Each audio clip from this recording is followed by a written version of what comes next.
Welcome to A9 TV. ముందుగా headlines చూద్దాం. శాసనసభలో బడ్జెట్ ను ప్రవేశపెట్టిన ఆర్థిక మంత్రి బట్టి విక్రమార్క 2 లక్షల వరకు రైతులకు రుణమాఫీ, జాబ్ క్యాలెండర్ పై వివరణ. బీఆర్ఎస్ హయాంలో అప్పులు 10 రెట్లు పెరిగాయన్న బట్టి.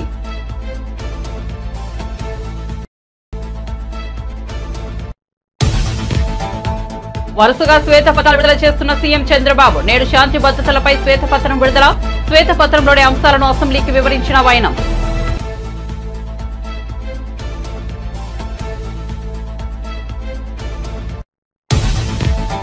కాంగ్రెస్ ప్రభుత్వం అసెంబ్లీలో ప్రవేశపెట్టిన బడ్జెట్ పై కేసీఆర్ తీవ్ర స్థాయిలో ధ్వజం. బడ్జెట్ ను చూస్తుంటే ఇది రైతు శత్రువు ప్రభుత్వం అని తేలిపోయిందని, అన్ని వర్గాలను కాంగ్రెస్ ప్రభుత్వం వెన్నుపోటు పొడిచిందని కేసీఆర్ పేర్కొన్నారు.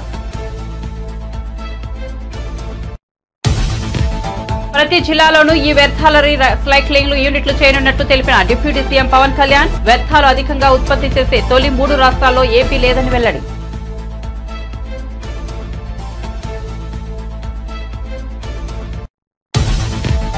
ఆంధ్రప్రదేశ్ లో ఇప్పటికీ టీడీపీ కార్యకర్తలపై దాడులు కొనసాగుతున్నాయన్న ఏపీ హోంమంత్రి వంగలపూడి అనిత. జగన్ ఢిల్లీలో అబద్దాలు చెబుతున్నారని వెల్లడి. హత్యకు గురైన వారి పేర్లు అసెంబ్లీకి వచ్చి చెప్పే దమ్ము ఆయనకు లేదా అంటూ నిలదీత. కాంగ్రెస్ బడ్జెట్ రాష్ట్రాన్ని తిరోగమన దశలో నడిపిస్తోందన్న హరీష్ రావు. గ్యారంటీలు నీరుగారిపోయాయి, సంక్షేమం పడకేసిందని కాంగ్రెస్ బడ్జెట్ పై విమర్శలు.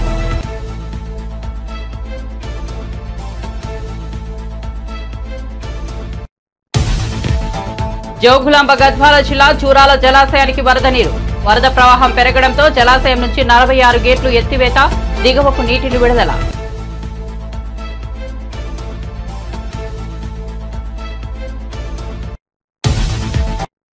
ఇక వార్త వివరాల్లోకి వెళ్తే తెలంగాణ అసెంబ్లీలో ఆర్థిక శాఖ మంత్రి మల్లు బట్టి విక్రమార్క 2024-25 ఆర్థిక సంవత్సరానికి సంబంధించి బిల్లును ప్రవేశపెట్టారు.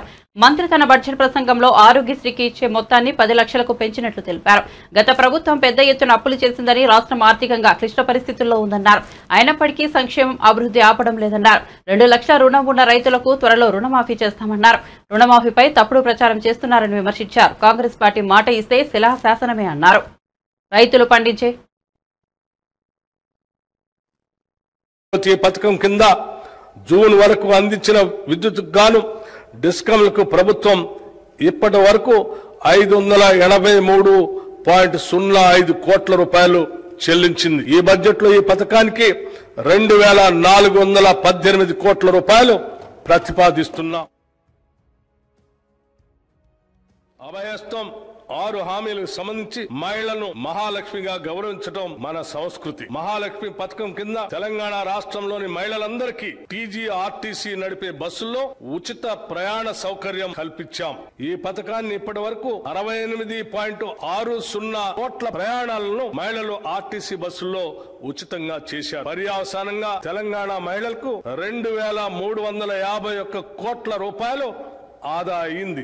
ఈ ఉచిత బస్సు సౌకర్యంతో రాష్ట్రమంతా మహిళల్లో హర్షాతిరేకాలు వెల్లువిరుస్తున్నాయి. ఈ పథకానికి అయ్యే ఖర్చు ఆర్టీసీకి ప్రభుత్వం నెలవారీగా ప్రతి నెల చెల్లిస్తుంది. దానివల్ల ఆర్టీసీ సంస్థ కూడా ఆర్థికంగా బలోపేతమై $1 బిలియన్ కార్పొరేషన్ గా అవతరించడానికి దోహదపడింది. మా ప్రభుత్వం మహాలక్ష్మి పథకం కింద 500 రూపాయలకే వంట గ్యాస్ సిలిండర్ ని అందించడం ప్రారంభించింది. ఈ పథకం ద్వారా ఇప్పటి వరకు 30,57,637 కుటుంబాలు లబ్ధి చేకూరింది. ప్రభుత్వం ఈ పథకానికి ఇప్పటి వరకు 200 కోట్ల రూపాయలు వెచ్చించింది. ఈ బడ్జెట్ లో ఈ పథకానికి 723 కోట్ల రూపాయలు ప్రతిపాదిస్తున్నాం. ఇందిరమ్మ ఇళ్లు, రోటీ కపడా ఔర్ మకాన్లో మకాన్ ఎంతో మంది నిరుపేదలకు ఎండమావే. ఈ పథకం ద్వారా పేదల ఇళ్లను కట్టుకోవటానికి 5 లక్షల రూపాయలు ఆర్థిక సహాయం చేయాలని అందించాలని నిర్ణయించాం. ఎస్సీ ఎస్టీ లబ్ధిదారులకి 6 లక్షల రూపాయలు చెల్లిస్తాం. 2024-25 ఆర్థిక సంవత్సరంలో ప్రతి నియోజకవర్గంలో కనీసం 3500 ఇళ్ల చొప్పున మొత్తం 4,50,000 ఇళ్ల నిర్మాణానికి సహకారం అందించాలని నిర్ణయించాం. ఈ పథకం కింద నిర్మించే ఇళ్లు కనీసం 400 చదరపు అడుగుల విస్తీర్ణంతో వైఎస్ జగన్ ప్రభుత్వ హయాంలో దయనీయంగా మారిన శాంతి భద్రతలపై ముఖ్యమంత్రి నారా చంద్రబాబు నాయుడు గురువారం అసెంబ్లీలో శ్వేతపత్రం విడుదల చేశారు. ఈ సందర్భంగా ఆయన మాట్లాడుతూ మొత్తం 5 అంశాలుగా శ్వేతపత్రాన్ని విభజించామని తెలిపారు. ఆంధ్రప్రదేశ్ పోలీసులు శాంతి భద్రతలను చాలా చక్కగా మెయింటైన్ చేశారన్నారు. బడ్జెట్లో ఏ ఒక్క పాలసీపైనా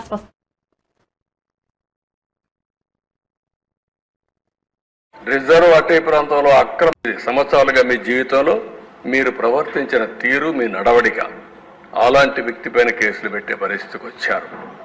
దేవినేని ఉమా రిజర్వ్ అటవీ ప్రాంతంలో అక్రమ క్వారీయింగ్ జరిగిందంటే ఆయన పైన కేసులు పెట్టే పరిస్థితికి వచ్చారు. అశోక్ గజపతిరాజు రామతీర్థం, వాళ్ళ పూర్వీకులు కట్టించిన టెంపుల్, రాముడి తలదీసేశారు. ఇదేం అన్యాయం అని వస్తే ఆయన మీద కేసు పెడతారు. ఇంకా అచ్చెన్నాయుడు గారు పోలీసులు, ఆనాటి పోలీసులు గోడ దూకి ఇంట్లోకి వెళ్ళి ఫైల్స్ ఆపరేషన్ చేసుకున్నాడు. ఫైల్స్ ఆపరేషన్ చేసుకున్న వ్యక్తిని 600 కిలోమీటర్లు తీసుకొచ్చారు నాన్ స్టాప్గా. అంటే ఎంత ఇన్హ్యూమనో దీన్ని బట్టి మనకు అర్థమవుతుంది. దిశ పొంగూరు నారాయణ, ఆయనకి ఏం సంబంధం లేదు, ఆ కాలేజీ కూడా సంబంధం లేదు, ఆయనే ఫౌండర్ ఉండొచ్చు, ఇప్పుడు పెట్టాడు. క్వశ్చన్ పేపర్ లీక్ అయిందని దానికి సంబంధం లేని దానికి ఆయన కేసు పెట్టి మొత్తం రాత్రింబగుళ్ళు ఎక్కడెక్కడో హైదరాబాద్లో ఉంటే ఆ దిశ ఉన్న పడంగా దొంగను పట్టుకొచ్చారు. దొంగను కూడా పట్టుకురావాలంటే కొంచెం జాగ్రత్తలు తీసుకుంటాం, కానీ అది కూడా లేకుండా కారులో పోతా ఉంటే కిడ్నాప్ చేసినట్టు కిడ్నాప్ చేసి తీసుకొచ్చి ఇష్టానుసారంగా దిప్పే పరిస్థితికి వచ్చారు. ఇంకా రఘురామకృష్ణరాజు, ఆయన విమర్శలు, ఆయన ఆ పార్టీలో ఉన్నాడు. ఆ రోజు ప్రజాస్వామ్యం ఎంత ఇది ఉందంటే ఆయన ఏదో ఒకటి విషయాల్లో డిఫర్ అయ్యాడని పోలీసులు అరెస్ట్ చేసి లాకప్లో చిత్రహింసలు పెట్టి కడాన ఆయన్ని ఎన్ని విధాలు చేయాలని ఆ రోజు చెప్పేవారు. అదే చూడాలి, అవన్నీ కన్ఫర్మేషన్ రావాలి. కానీ ఆయన లాకప్లో పెట్టి కొడతా ఉంటే ఆనాటి ముఖ్యమంత్రి ఆ ఫోటోలో చూసి, వీడియో చూసి పైశాచిక ఆనందం పొందారంటే ఇంకేమన్నా అధ్యక్షతని, ఏం మనుషులు వీళ్ళు అంటే. ఒక ఎంపీని తర్వాత ఏదో ఆ రోజు సుప్రీంకోర్టు ఏదో ఆర్డర్ వచ్చింది, హైదరాబాద్లో మిలిటరీ హాస్పిటల్ పంపించారు, వాళ్ళు కూడా ప్రూవ్ చేశారు. తర్వాత దిశ ఒక ఎంపీ 5 సంవత్సరాలు నియోజకవర్గానికి పోని ఎంపీ ఈ దేశంలో ఎవరన్నా ఉన్నారంటే అది కూడా ఒక రికార్డ్, రఘురామకృష్ణరాజు. ఎవరు ఉండరు అధ్యక్ష. అంటే ఒక ఎంపీకి సొంత నియోజకవర్గంలో కూడా సెక్యూరిటీ లేదు, వెళ్ళలేడు. ప్రధానమంత్రి వచ్చాడు అధ్యక్ష. ఆయన పాప హైదరాబాద్ నుంచి రావడానికి ఆ రోజు ట్రైన్లో బయలుదేరితే బేగంపేటకు వచ్చిన తర్వాత ఆయనకు మెసేజ్ వచ్చింది, నువ్వు ఈ ట్రైన్లో పోవద్దు, ఈ ట్రైన్లో పోతే నీ భోగి ఏదైతే ఉందో దానికి అగ్గిపెట్టి చంపేస్తారంటే సత్తెనపల్లి దగ్గర ప్లేస్ కూడా చెప్పి పలాని ప్లేస్లో వాళ్ళు రెడీగా ఉన్నారు, ఇది యాక్సిడెంట్ కింద క్రియేట్ చేస్తారు అంటే బేగంపేటలో దిగి వెళ్ళిపోయారంటే అది కూడా ప్రధానమంత్రి ప్రోగ్రామ్ కూడా పోలేకపోయిన పరిస్థితి ఒక ఎంపీకి ఉందంటే ఇంకా లా అండ్ ఆర్డర్ ఎక్కడుంది దిశ. నెక్స్ట్ ఇది కొన్ని ఎగ్జాంపుల్స్ దిశ. కొమ్మారెడ్డి పట్టాపైన దాడి, ఆ కాళ్లపైన చూడేట్టు కొట్టారు. ఇంకో పక్క బ్రహ్మారెడ్డి, ఆ రోజు ప్రతిపక్షంలో ఉండే ఒక సభ్యుడు మా ఇంటి మీదకి వచ్చాడు. ఎక్స్ప్లెనేషన్ ఏంటి దిశ, నా అపాయింట్మెంట్ కోసం కర్రలు వేసుకొని వచ్చాడంట. అంటే ఎంత అసమార్థం కాదు. నేను ప్రతిపక్ష నాయకుడిని, నువ్వు ఒక వేరే పార్టీ ఇది, మా ఇంటికి నువ్వు ఎందుకు రావాలి? వస్తే ముందు నాకు చెప్పాలి, నా పర్మిషన్ తీసుకోవాలి. కనీసం చెప్పకుండా వచ్చి ఇది చేస్తే ఆనాటి డీజీపీ ఒక మాట అంటాడు దిశ, నేను అమరావతికి వస్తామంటే నా మీద చెప్పులు రాళ్లతో దాడి చేశారు. ఆయన స్టేట్మెంట్ ఇస్తాడు డీజీపీ, ప్రజాస్వామ్యంలో ప్రజలకు కోపం వచ్చినప్పుడు భావ స్వేచ్ఛ ఉందని ఒక స్టేట్మెంట్ ఇస్తారు డీజీపీ. అదే మాదిరి దీనిపైన కూడా వాళ్ళు స్టేట్మెంట్ ఇచ్చే పరిస్థితికి వచ్చారు. మొన్నే పుంగనూరులో రామచంద్ర యాదవ్ కాంగ్రెస్ ప్రభుత్వం అసెంబ్లీలో ప్రవేశపెట్టిన బడ్జెట్ పై బీఆర్ఎస్ అధినేత తెలంగాణ తొలి ముఖ్యమంత్రి కేసీఆర్ తీవ్రస్థాయిలో ధ్వజమెత్తారు. బడ్జెట్ ను చూస్తుంటే ఇది రైతు శత్రువు ప్రభుత్వం అని తేలిపోయిందన్నారు. అన్ని వర్గాలకు కాంగ్రెస్ ప్రభుత్వం వెన్నుపోటు పొడిచిందని కేసీఆర్ పేర్కొన్నారు. ఆర్థిక మంత్రి బట్టి విక్రమార్క బడ్జెట్ ప్రసంగం ముగిసిన అనంతరం అసెంబ్లీలోని మీడియా పాయింట్ వద్ద కేసీఆర్ బీఆర్ఎస్ ఎమ్మెల్యేలతో కలిసి మీడియాతో మాట్లాడారు. రైతు బంధులో రైతు భరోసా పేరిట పథకంలో అనేక అంశాలు పెట్టబోతున్నట్టుగా ప్రత్యక్షంగా చెప్పి రైతులకు ఆల్రెడీ మోసం చేశారు. బడ్జెట్లో వాళ్ళ నైజాం కూడా స్పష్టంగా బయటపడింది. గత ప్రభుత్వం అన్ని రాష్ట్రంలోని అన్ని వర్గాల సంక్షేమాన్ని వాళ్ళ ఆర్థికాభివృద్ధిని కాంక్షించి అనేక పథకాలు ప్రవేశపెట్టడం జరిగింది. ఒక్క పథకం మీద కూడా ఇప్పుడు స్పష్టత లేదు. ఫర్ ఎగ్జాంపుల్ యాదవుల కోసం ఉన్నటువంటి వాళ్ళ అభివృద్ధి కోసం పెట్టినటువంటి గొర్రెల పెంపకం పథకాన్ని టోటల్గా మూసివేసినట్టుగా మనకు అర్థమవుతా ఉంది. ఇప్పటికే యాదవ సోదరులు చెల్లించిన డిపాజిట్ కూడా తిరిగి వాపసు తీసుకునే ప్రభుత్వం ఎక్కడ కూడా లేదు. అత్యంత అడుగు వర్గాలు అని డబ్బా కొట్టినట్టు కొడుతూనే వాళ్ళ గొంతు కోసింది ప్రభుత్వం. దళిత వర్గాల కోసం గళితంలో ప్రవేశపెట్ట విప్లవాత్మకమైనటువంటి దళిత బంధు పథకాన్ని ప్రస్తావన కూడా లేదు. ఇది చాలా దురదృష్టకరం. దళిత సమాజం పట్ల వీళ్ళకు ఉన్నటువంటి నిర్లక్ష్యానికి వాళ్ళ ఫ్యూడల్ విధానానికి ఇంతకన్నా గొప్ప నిదర్శనం కూడా అవసరం లేదు. అదేవిధంగా మత్స్యకారులకు ఆ భరోసా లేదు. ఎవరికి కూడా చెప్పుకోదగ్గ భరోసా లేదు. ఇందులో విశేషం హైలైట్ ఏంటంటే ఆర్థిక మంత్రి ప్రతి మాటను ఒత్తి ఆ డబ్బు వచ్చినప్పుడు అదేందో పెద్ద మహాప్రపంచ విజయంలాగా ఒత్తి చెప్పడం తప్ప కొత్తది ఏమి లేదు. ఒత్తి పలుకులు పలకడం తప్ప కొత్తగా చెప్పింది ఏమి లేదు. ఏ ఒక కొత్త సంక్షేమ పథకం కానీ ఏది కూడా లేదు. మహిళల పట్ల కూడా చాలా స్పష్టంగా చెప్పాల్సిన అవసరం ఉండే. కానీ వాళ్ళు మేము 1,00,000 కోట్లు ఇస్తాం అన్ని రుణాలు, ఆ రుణాలు వీలేదో ఇస్తున్నట్టుగా ఆల్రెడీ ఉన్న స్కీమే, నథింగ్ న్యూ అబౌట్ ఇట్, ఏమి లేదు. వెరసి ఇష్యూ యాజ్ ఏ హోల్. దురదృష్టం ఏంటంటే చాలా బ్యాడ్ లక్ ఏంటంటే మేము కూడా ప్రభుత్వం ఏర్పడిన తర్వాత కనీసం ఒక 6 మాసాల సమయం వాళ్ళకి ఇవ్వాలని మేము అనుకున్నాం. నేను కూడా శాసనసభకు పెద్దగా రాలేదు. కానీ ఈరోజు బడ్జెట్ చూస్తే ఏ ఒక్క పాలసీ ఫార్ములేషన్ జరగలేదు. రాష్ట్రానికి సంబంధించినటువంటి ఏ ఒక్క విషయంలో కూడా ఈ అర్బక ప్రభుత్వం ఇప్పటి వరకు పాలసీ ఫార్ములేషనే చేసినట్టుగా కనపడతలేదు. వ్యవసాయం ఉంది, మాకు స్పష్టమైన అవగాహన ఉండే ఈ రాష్ట్రంలో వ్యవసాయ స్థిరీకరణ జరగాలని మేము 2 పంటలకు కూడా ఇచ్చినాం రైతు బంధు. వీళ్ళు ఎగ్గొడతామని చెప్తా ఉన్నారు. మేమేదో రైతులకు ఇచ్చిన డబ్బును దాన్ని పాడు చేసినాము, చెడగొట్టినాము, దుర్వినియోగం చేసామన్న పద్ధతిలో దురదృష్టకరమైన వ్యాఖ్యలు చేస్తూ ఉన్నారు. అంటే ఇది పూర్తిగా రైతు శత్రు ప్రభుత్వం అనేది తెలుస్తూ ఉంది. ధాన్యం కొనుగోలు చేయలేదు, విద్యుత్ సరఫరా చేయడం లేదు, నీరు సరఫరా చేయడం లేదు, చాలా ఇబ్బందులు పెడతా ఉన్నారు. ఇంకా రైతు భరోసా, రైతు బంధు గురించి ఇంకా ప్రస్తావనే లేదు. ఎప్పుడేస్తారని మా ఎమ్మెల్యేలు అడిస్తే కూడా కనీసం సమాధానం చెప్తలేరు. కాబట్టి రైతులను వంచింది ప్రభుత్వం, వృత్తి కార్మికులను వంచింది. ఒక్క పాలసీ, ఇండస్ట్రియల్ పాలసీ ఏమి లేదు. బట్టి గ్యాస్ ట్రాష్ పంచరంగం ఈస్మాన్ కలర్ లాగా చెప్పడం తప్ప, స్టోరీ టెల్లింగ్ లాగా ఉన్నది తప్ప బడ్జెట్ చెప్పినట్టు లేదు.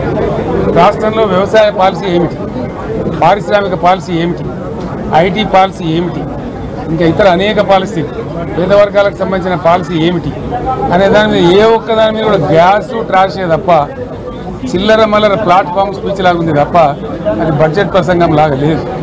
రాజకీయ సభలలో చెప్పినట్టు ఉంది తప్ప ఏ ఒక్క పాలసీని కూడా నిర్దిష్టంగా ఈ పనిని మేము ఎట్లా సాధిస్తాం, మా గోల్స్ ఇవి, మా టార్గెట్స్.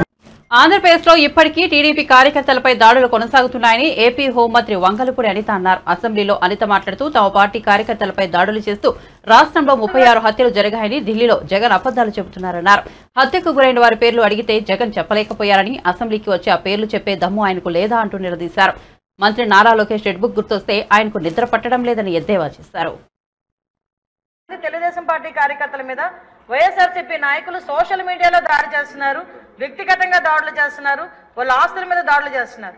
అంటే ఇప్పటికీ కూడా అంటే ఎందుకు చెప్తున్నానంటే వాళ్ళు తిరిగి మేము చేస్తున్నామని చెప్పి టీడీపీ వాళ్ళు చేస్తున్నారు, జనసేన వాళ్ళు చేస్తున్నారు, బీజేపీ వాళ్ళు చేస్తున్నారని చెప్పి ఢిల్లీ నడివీధుల్లో కూర్చొని 36 మంది పొలిటికల్ హత్యలు జరిగినాయని ఎంత సిగ్గు లేకుండా మాట్లాడుతున్నారో ఒకసారి మనం కూడా ఆలోచించుకోవాలి అధ్యక్ష. ఇది రాష్ట్ర ప్రతిష్టకి సంబంధించిన విషయం అధ్యక్ష. ఈ రోజు 45 రోజుల్లోని ఒక ప్రతిపక్ష హోదా కూడా లేని ఒక ఎమ్మెల్యే, ఒక ప్రతిపక్ష సంబంధించిన ఎమ్మెల్యే ఢిల్లీ దగ్గరికి వెళ్ళి 36 హత్యలు, రాజకీయ హత్యలు జరిగినాయి అంటే ఢిల్లీ మీడియా అడిగింది 36 మంది పేర్లు ఉన్నాయని అడిగితే కనీసం పేర్లు కూడా చెప్పడానికి ఇష్టపడక, పేర్లు లేవు కాబట్టి చెప్పలేక పక్కకి వెళ్ళిపోయే పరిస్థితి. ఈరోజు మేము అడుగుతున్నాం, 36 హత్యలు జరుగుతున్నాయని అడుగుతున్నావు, ఎక్కడికో వెళ్ళి మాట్లాడుతున్నావు, అసెంబ్లీ సమావేశాలు జరుగుతున్నాయి, అక్కడికి వెళ్ళి ధర్నా చేసావు. ఈ రోజు ఇక్కడికి ఆల్రెడీ నువ్వు అమరావతి వచ్చావన్న సంగతి ఇక్కడ మా అందరికీ తెలుసు. ఈ రోజు వచ్చి అసెంబ్లీలో కూర్చొని ఆ 36 మంది వివరాలు ఇచ్చే దమ్ము లేదా నీకు? ఈ రోజు ఆ 36 మంది వివరాలు మాకు ఇచ్చి దాని మీద ఎంక్వైరీ చేయించుకునే దమ్ము లేదా నీకు? ఈ రోజు అసెంబ్లీ సాక్షిగా అడగాల్సిన వాటిని పక్కన పెట్టుకొని ఎక్కడో ఢిల్లీలోకి వెళ్ళి రాష్ట్ర ప్రతిష్టను దెబ్బతీసే విధంగా, రాష్ట్రం మీద రక్తమరకలు అంటినట్టుగా వాటి అన్నిటికీ కూడా ఫోటో ఎగ్జిబిషన్ ఒకటి పెట్టి దాన్ని చాలా ఏమార్చి అక్కడ వాళ్ళని ఏదో రకంగా పెట్టుబడులు రాకుండా, పరిశ్రమలు రాకుండా అడ్డుకోవడానికి ఒక కుట్రపూరితమైన వాతావరణాన్ని సృష్టించడానికి మాత్రమే చేస్తున్నాడు అధ్యక్ష. ఇతగారి తాలూకా నైజం కూడా చెప్పాలి అధ్యక్ష. అధికారంలోకి వచ్చిన తర్వాత 2024 అధికారంలోకి వచ్చింది అధ్యక్ష. ఎంత దారుణం అంటే అమరావతికి బస్సు యాత్రకి సాక్షాత్తు 14 సంవత్సరాలు ముఖ్యమంత్రి చేసిన చంద్రబాబు నాయుడు గారు బస్సు యాత్రకి వెళ్తే ఆ బస్సు మీద రాళ్ళు రువ్వితే అధ్యక్ష, అప్పుడున్న సాక్షాత్తు డీజీపీ గౌతమ్ సవాంగ్ గారు భావ స్వేచ్ఛ ప్రకటన మాట్లాడిన సందర్భాన్ని కూడా ఈ రోజు గుర్తు చేయాలి అధ్యక్ష. ఎందుకంటే ఆ రోజు శాంతి భద్రతలు ఎలా ఉన్నాయి, ఈ రోజు శాంతి భద్రతలు ఎలా ఉన్నాయి కంపేర్ చేయడానికి మీరు నాకు 5 నిమిషాలు టైం ఇవ్వాలి. ఎందుకంటే ఇది రాష్ట్ర ప్రతిష్టకు సంబంధించిన విషయం. ఆత్మకూరులో ఒక ఊర్లోని ఒకరిని వెలివేస్తే, ఒక గ్రూప్ ఆఫ్ పీపుల్ వెలేస్తే వాళ్ళ దగ్గరికి వెళ్ళడానికి వెళ్తే సాక్షాత్తు ముఖ్యమంత్రి 14 సంవత్సరాలు ముఖ్యమంత్రి చేసిన వ్యక్తి ఇంటి దగ్గరికి వెళ్ళి ఆ గేట్లకి తాడులు కట్టారు అధ్యక్ష. తాడులు కట్టడమే కాదు అధ్యక్ష, ఎల్జీ పాలిమర్స్ లో గ్యాస్ లీక్ అయితే వైజాగ్ వెళ్తే చంద్రబాబు నాయుడు గారిని వైజాగ్ ఎయిర్పోర్ట్ లోనే ఆపి ఎయిర్పోర్ట్ లో లిటరల్లీ చెప్పాలంటే దాడి చేశారు. ఆ విషయంలో మొన్న నన్ను విష్ణుకుమార్ రాజు గారు కూడా క్వశ్చన్ చేశారు అధ్యక్ష, హోంమంత్రి ఏం చేస్తున్నారు అని. గుడ్లు విసరడానికి, అతని టమోటాలు విసరడానికి, ఆఖరికి అక్కడి నుంచి కనీసం బయటికి రానివ్వకుండా కూడా చేసిన పరిస్థితి కూడా కనిపించింది అధ్యక్ష. వీళ్ళు ఈ రోజు శాంతి భద్రతల గురించి మాట్లాడుతున్నారు అధ్యక్ష. ఇదే పవన్ కళ్యాణ్ గారు ఆ రోజు మన అమరావతి రైతుల గురించి అక్కడికి పాదయాత్ర కింద వెళ్తే ముళ్ళ కంచెలు అడ్డుగా వేశారు అధ్యక్ష. ముళ్ళ కంచెలను దాటుకొని పక్కకు తీసుకొని వెళ్ళిన పరిస్థితి. వైజాగ్ వెళ్తే వైజాగ్ రానివ్వకుండా నగర బహిష్కరణ చేశారు. యువగలం పాదయాత్ర, నేను మచ్చుకు చెప్తున్నాను అధ్యక్ష, ఇవి చాలా మచ్చుకు చెప్తున్నా. యువగలం పాదయాత్రలో లోకేష్ బాబు గారు పాదయాత్ర చేస్తా ఉంటే కనీసం స్టూల్ ఎక్కి నుంచోడానికి కూడా పర్మిషన్ ఇవ్వలే. అంటే వీళ్ళ తాలూకా దౌర్జన్యాలు ఏ రకంగా ఉన్నాయి? ఎవరిని వదిలేశారు అధ్యక్ష? దేశంలో వ్యర్థాలు అధికంగా ఉత్పత్తి చేసే మొదటి 3 రాష్ట్రాల్లో ఏపీ లేదని పవన్ కళ్యాణ్ అన్నారు. వీటిని సమర్థవంతంగా తొలగించేందుకు ప్రభుత్వం చర్యలు తీసుకుంటోందని తెలిపారు. ఈ వ్యర్థాలను సేకరించి రీసైక్లింగ్ చేసేందుకు అన్ని చర్యలు తీసుకుంటున్నట్లు చెప్పారు. ఇందులో భాగంగానే ఆంధ్రప్రదేశ్లో పలు చోట్ల రీసైక్లింగ్ యూనిట్లు నెలకొల్పడం జరిగిందన్నారు. రాబోయే రోజుల్లో ప్రతి జిల్లాలోనూ వీటిని ఏర్పాటు చేస్తామని పవన్ కళ్యాణ్ వెల్లడించారు. ఉత్పత్తిదారుల ద్వారా అందించబడిన దేశవ్యాప్త విక్రయాల డేటా ఆధారంగా జాతీయ స్థాయిలో ఎలక్ట్రానిక్ వ్యర్థాల ఉత్పత్తికి సెంట్రల్ పొల్యూషన్ కంట్రోల్ బోర్డు అంచనాల ప్రకారం ఆంధ్రప్రదేశ్ రాష్ట్రం 12వ స్థానంలో ఉందని పేర్కొనడం జరిగింది. దానికి అనుబంధంగా నకలు కూడా జత చేయడమైంది. భారత ప్రభుత్వ పర్యావరణ, అటవీ, వాతావరణ మార్పుల మంత్రిత్వ శాఖ ఎలక్ట్రానిక్ వ్యర్థాల నిర్వహణ నిబంధనలను తెలియజేసింది. ఆంధ్రప్రదేశ్లో 1 ఏప్రిల్ 2023 నుండి ఇప్పటి వరకు అమలు చేయబడుతుంది. ప్రస్తుతం ఎలక్ట్రానిక్ వ్యర్థాలను తరలించడం, రీసైకిల్ మరియు శుభ్రం చేయడానికి ఆంధ్రప్రదేశ్ రాష్ట్రంలో 6 ఎలక్ట్రానిక్ వ్యర్థాల రీసైకిలర్స్ వ్యర్థాల సేకరణ కోసం నమోదయ్యాయి. రాష్ట్రంలో ఉత్పత్తి అయ్యే మొత్తం ఎలక్ట్రానిక్ వ్యర్థాలను ఎలక్ట్రానిక్ వ్యర్థాల రీసైకిలర్స్ ద్వారా సేకరణ జరుగుతున్నది. ఎలక్ట్రానిక్ వ్యర్థాల రీసైకిలర్స్ వ్యర్థాలను ప్లాస్టిక్లు, విలువైన ఇతర లోహాల, ప్రమాదకర వ్యర్థాలు మరియు ఇతర పదార్థాలుగా విభజించడం జరుగుతుంది. ప్లాస్టిక్ వ్యర్థాలను గ్రాన్యూల్స్ గాను, పెల్లెట్స్ తయారీ కోసం ప్లాస్టిక్ వ్యర్థాల ప్రక్రియ యూనిట్కు తరలించడం జరుగుతూ ఉంటుంది. ప్రీ ప్రాసెసర్లు, కో ప్రాసెసర్లు, ట్రీట్మెంట్, స్టోరేజ్, ప్రమాదకరమైన వ్యర్థాలను తరలించే సౌకర్యం environment protection training treatment, storage and disposable ఫెసిలిటీకి తరలించే సౌకర్యం ఉంది. ఎలక్ట్రానిక్ వ్యర్థాల రీసైక్లింగ్ యూనిట్ల ద్వారా విలువైన ఇతర లోహాలు సంగ్రహించడం అవుతుంది. మరి ఇనర్ట్ మెటీరియల్ తరలించడానికి తదుపరి శాస్త్రీయ ట్రీట్మెంట్ కోసం TSDFకి అంటే ట్రీట్మెంట్ స్టోరేజ్ డిస్పోజల్ ఫెసిలిటీకి దీన్ని తరలించబడుతుంది. మరిన్ని వివరాలన్నీ అనుబంధంలో జత చేయండి.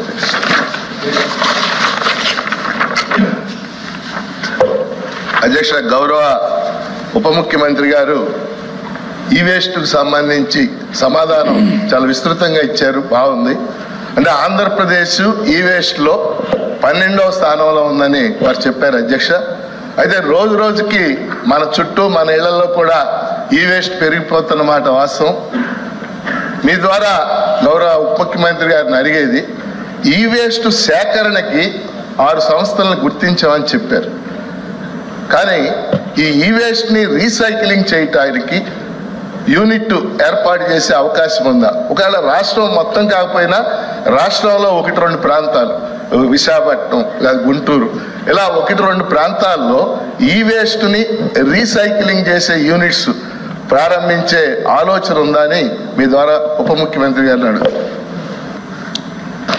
అధ్యక్ష, ఈ ప్రస్తుతానికి మనకు 6 ఉన్నాయి అధ్యక్ష.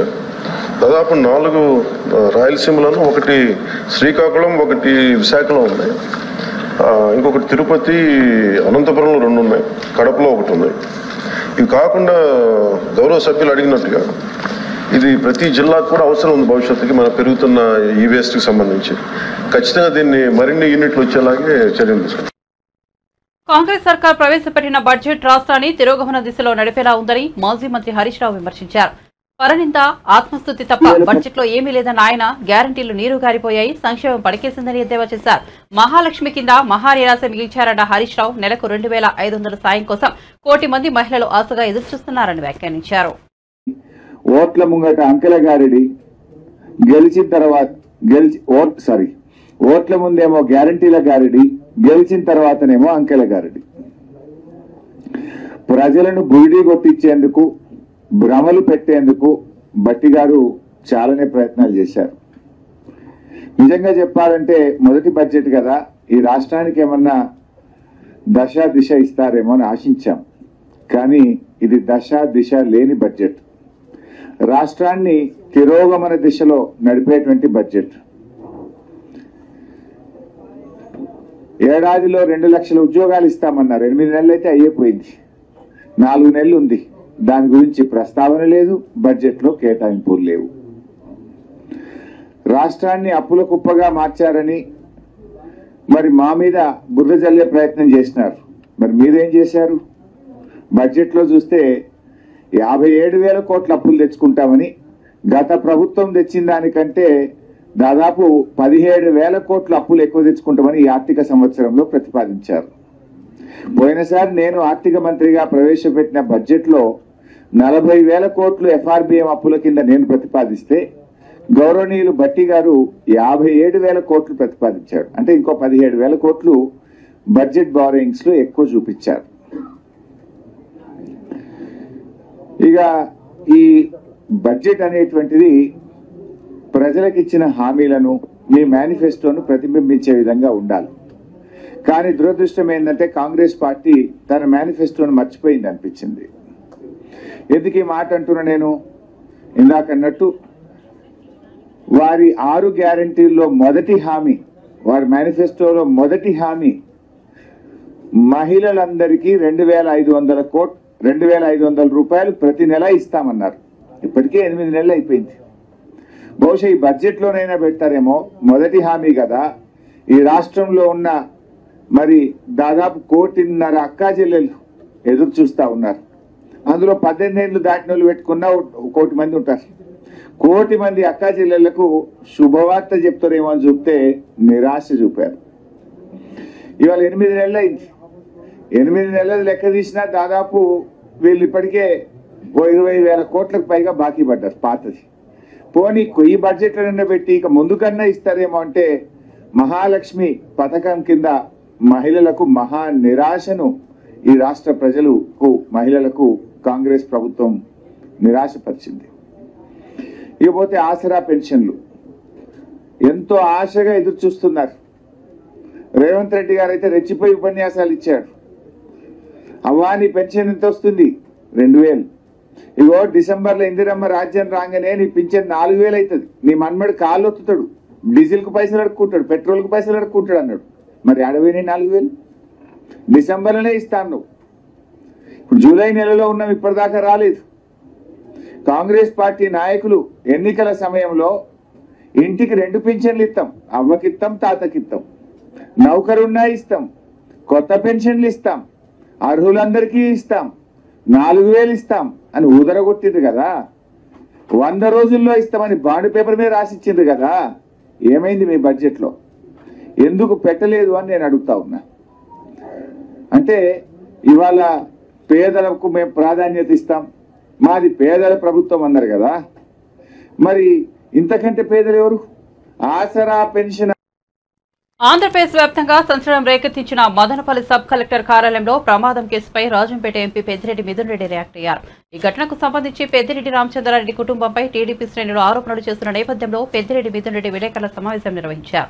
ఈ ఘటనపై పసలేని ఆరోపణలు చేస్తున్నారన్న మిథున్ రెడ్డి దాంతో తమ కుటుంబానికి ఎలాంటి సంబంధం లేదని స్పష్టం చేశారు. తమ కుటుంబం ప్రతిష్టను దెబ్బతీసేందుకు ఈ కుట్ర చేస్తున్నారని మిథున్ రెడ్డి ఆరోపించారు. తమకు ఉన్న ఆస్తుల వివరాలన్నింటినీ ఎన్నికల అఫిడవిట్లో పేర్కొన్నామన్న మిథున్ రెడ్డి అనవసరంగా లేనిపోని ఆరోపణలు చేస్తున్నారని ఆరోపించారు. కానీ లేకపోతే మా తల్లిదండ్రుల అఫిడవిట్లో కానీ లేకపోతే మా భార్య అఫిడవిట్లో కానీ అన్నీ కూడా వివరంగా ఎక్కడైతే మేము తీసుకున్న ప్రాపర్టీస్ అన్నీ కూడా వివరంగా ఉన్నాయి. ఇవన్నీ కూడా ప్రైవేట్ వ్యక్తుల దగ్గర నుంచి తీసుకున్న ప్రాపర్టీసే. ఈ ఘటన గురించి నిజాలు రావాలని చెప్పి కూడా ప్రభుత్వం తరపు నుంచి కూడా ఈ ఘటన గురించి నిజాలు చెప్పాలని చెప్పి కూడా నేనే డిమాండ్ చేస్తా ఉన్నాను. మీడియాలో కూడా చూడడం జరిగింది. అనురాగ్ అని చెప్పి ఒక అనుమానితుడిని కస్టడీలోకి తీసుకున్నారని చెప్పి కూడా వాళ్ళ పేరెంట్స్ కూడా అతను వాళ్ళ ఫ్యామిలీ అంతా కూడా మేము తెలుగుదేశం నాయకులు, మేము తెలుగుదేశం పార్టీకి సంబంధించిన వాళ్ళు, మా పిల్లోని అనవసరంగా పట్టుకున్నారని చెప్పి కూడా మాట్లాడుతున్నారని చెప్పి కూడా మీడియాలో కూడా చూడడం జరిగింది. ఇవన్నీ కూడా నిజాలు బయట రావాల్సి ఉంది. నేను ఇంకొకటి కూడా మీడియా మిత్రులను కానీ అందరిని కూడా నేను మనవి చేసేసామంటే ఇవన్నీ కూడా వ్యక్తిగత ఆరోపణలు. ఒక వ్యక్తిగత ఆరోపణ చేసే ముందు మీరు మా వివరణ కోరితే ఖచ్చితంగా మా వివరణ కూడా తీసుకొని ఇదో ఈ విధంగా ఆరోపణ ఉందంటే మా వివరణ కూడా మేము చెప్తాము. దయచేసి రెండు కూడా మీరు చూసి నిజాలు మీరు వేయాలని చెప్పి కూడా నేను కోరుతా ఉన్నాను. రాజకీయ ఆరోపణలు ఉంటే పర్వాలేదు, వ్యక్తిగత ఆరోపణలు వచ్చినప్పుడు ఖచ్చితంగా మేము వివరణ ఇచ్చేదానికి సిద్ధము. ప్రతి ఒక్క ఏది చేసినా కూడా ఈరోజు దాదాపు 30 సంవత్సరాలుగా వ్యాపారం చేస్తున్నాము. ప్రతి ఒక్కటి కూడా ఇన్కమ్ ట్యాక్స్ డిపార్ట్మెంట్లో ఉంది. ప్రతి ఒక్క అసెట్ మాకు ఏదైతే ఉందో అవన్నీ కూడా ఈరోజు మీకు అఫిడవిట్లో ప్రతి ఒక్కటి కూడా అన్ని చేర్చడం జరిగింది. ఇవన్నీ కూడా పద్ధతిగా ఎక్కడ ఏది ఉన్నది కూడా ప్రతి ఇయర్లీ కూడా రిటర్న్స్ ఫైల్ చేయడం కానీ ప్రతి ఒక్కటి కూడా కానీ జోగులాంబ గద్వాల జిల్లా జూరాల జలాశయానికి వరద నీరు పోటెత్తింది. ఎగువన మహారాష్ట్రలో కురుస్తున్న భారీ వర్షాలకు జూరాల ప్రాజెక్టుకు వరద ప్రవాహం పెరగడంతో జలాశయం నుంచి 46 గేట్లు ఎత్తి దిగువకు నీటిని విడుదల చేశారు. మొత్తం 2,19,722 క్యూసెక్కుల నీటిని దిగువకు విడుదల చేయడంతో కృష్ణమ్మ శ్రీశైలం వైపు పరుగులు తీస్తోంది. ప్రాజెక్టు పూర్తిస్థాయి నీటి సామర్థ్యం 9.657 టీఎంసీలు కాగా ప్రస్తుతం 6.401 టీఎంసీలు నీరు నిల్వ ఉంది.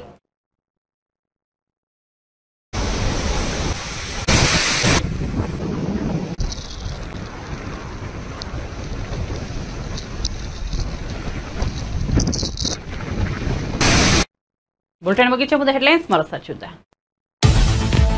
శాసనసభలో బడ్జెట్ ను ప్రవేశపెట్టిన ఆర్థిక మంత్రి బట్టి విక్రమార్క 2 లక్షల వరకు రైతులకు రుణమాఫీ, జాబ్ క్యాలెండర్ పై వివరణ. బీఆర్ఎస్ హయాంలో అప్పులు 10 రెట్లు పెరిగాయన్న బట్టి.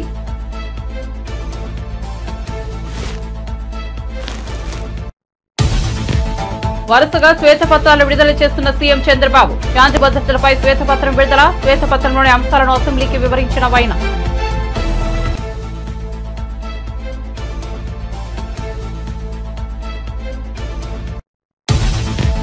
కాంగ్రెస్ ప్రభుత్వం అసెంబ్లీలో ప్రవేశపెట్టిన బడ్జెట్ పై కేసీఆర్ తీవ్ర స్థాయిలో ధ్వజం. బడ్జెట్ ను చూస్తుంటే ఇది రైతు శత్రు ప్రభుత్వం అని తేలిపోయిందన్న వెల్లడి. అన్ని వర్గాలకు కాంగ్రెస్ ప్రభుత్వం వెన్నుపోటు పొడిచిందని.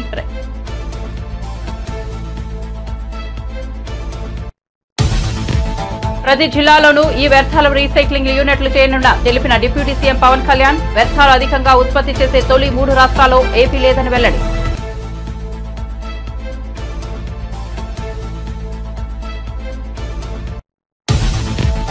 ఆంధ్రప్రదేశ్ లో ఇప్పటికీ టీడీపీ కార్యకర్తలపై దాడులు కొనసాగుతున్నాయన్న ఏపీ హోంమంత్రి వంగల్పూడి అనిత. జగన్ ఢిల్లీలో అబద్దాలు చెబుతున్నారని వెల్లడి. హత్యకు గురైన వారి పేర్లు అసెంబ్లీకి వచ్చి చెప్పే దమ్ము ఆయనకు లేదా అంటూ నిలదీత.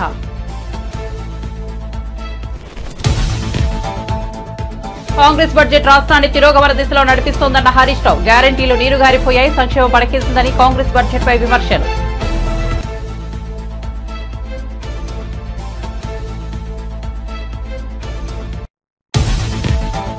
జోగులాంబ గద్వాల జిల్లా జూరాల జలాశయానికి వరద నీరు. వరద ప్రవాహం పెరగడంతో జలాశయం నుంచి 46 గేట్లు ఎత్తి దిగువకు నీటిని విడుదల.